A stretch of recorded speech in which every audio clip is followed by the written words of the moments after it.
यह उन दिनों की बात है जब बुद्ध की शरण में दीक्षा ले रहे भिक्षुओं को कई नियमों का पालन करना पड़ता था। वे किसी के भी घर 3 दिन से ज्यादा नहीं रुक सकते थे। यह नियम स्वयं बुद्ध ने बनाया था। उद्देश्य यह था कि उनकी सेवा में लगे लोगों को किसी तरह की कोई तकलीफ न हो। बुद्ध और उनके भिक्षु जब यात्राओं पर निकलते थे तो वे रास्ते में आने वाले गरीब घरों में ही शरण लेते थे। वे इन घरों में अधिकतम 3 दिनों तक रुक सकते थे। 3 दिनों के बाद उन्हें अगली यात्रा पर निकल जाना पड़ता था। एक दिन वे ऐसे ही एक गांव में पहुंचे। बुद्ध और उनके शिष्य अपने रहने के लिए जगह ढूंढ रहे थे। बुद्ध के शिष्य आनंद को एक वेश्या ने अपने घर रहने को आमंत्रित किया। वह बहुत ही खूबसूरत युवती थी। आनंद ने उसे कहा कि वह उसके घर पर रह सकता है, पर इसके लिए उसे बुद्ध से अनुमति लेनी होगी। क्या तुम्हें इसके लिए सचमुच अपने गुरु से अनुमति लेनी होगी? युवती ने पूछा। नहीं, मैं जानता हूँ कि बुद्ध मेरी बात मान जाएंगे, पर उनसे पूछना एक रिवाज है। ऐसा जवाब देकर आनंद बुद्ध के पास पहुँचे।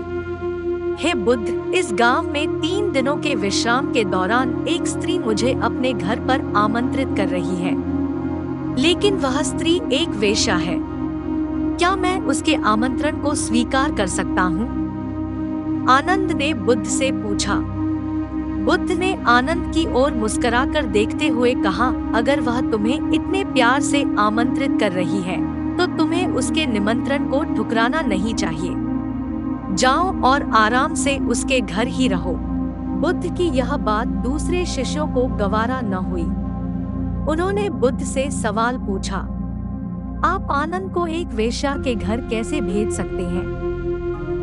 यह भिक्षुओं के आचरण के खिलाफ है।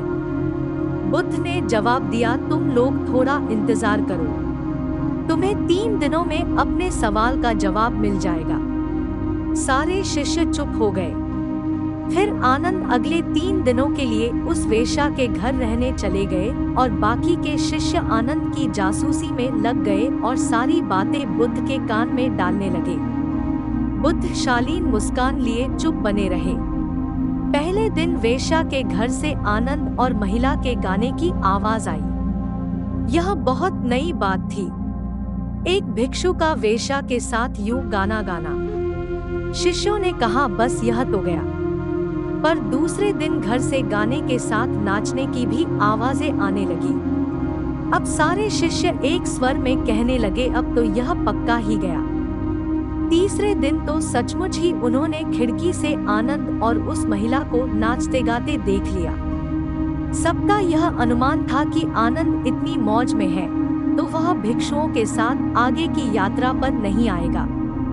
अगले दिन सभी भिक्षु कानाफूसियों के बीच चौक पर जमा हुए। सभी ने आनंद के आने की उम्मीद छोड़ दी थी। सभी सोच रहे थे कि वह इतनी सुंदर स्त्री का साथ छोड़ भिक्षुओं के साथ क्यों आएगा। परंतु तभी सबने आनंद को एक सुंदर स्त्री के साथ अपनी ओर आते देखा। वह सुंदर स्त्री एक महिला भिक्षुक का रूप धरे हुए थी। बुद्ध उसे देखकर मुस्कुरा रहे थे, जबकि बाकी विस्मित होकर खुले मुंह से आनंद और उस महिला भिक्षुक को ताक रहे थे। बुद्ध ने आनंद की पीठ पर हाथ रखते हुए भिक्षुओं को संबोधित किया, अगर खुद पर भरोसा है तो आपको कोई भ्रष्ट नहीं कर सकता, बल्कि अगर आपका चरित्र बलवान है तो आप भ्रष्ट को भी चरित्रवान बना सकते हैं। ऐसा कहते हुए बुद्ध ने वेश्या से भिक्षुक बनी महिला का स्वागत किया और सभी लोग आगे की यात्रा पर निकल पड़े।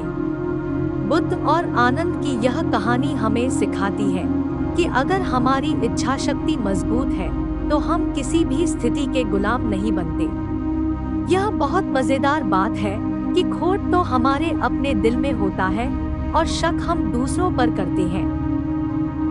अपने दिल को साफ रखेंगे तो दुनिया भी हमें साफ नजर आएगी।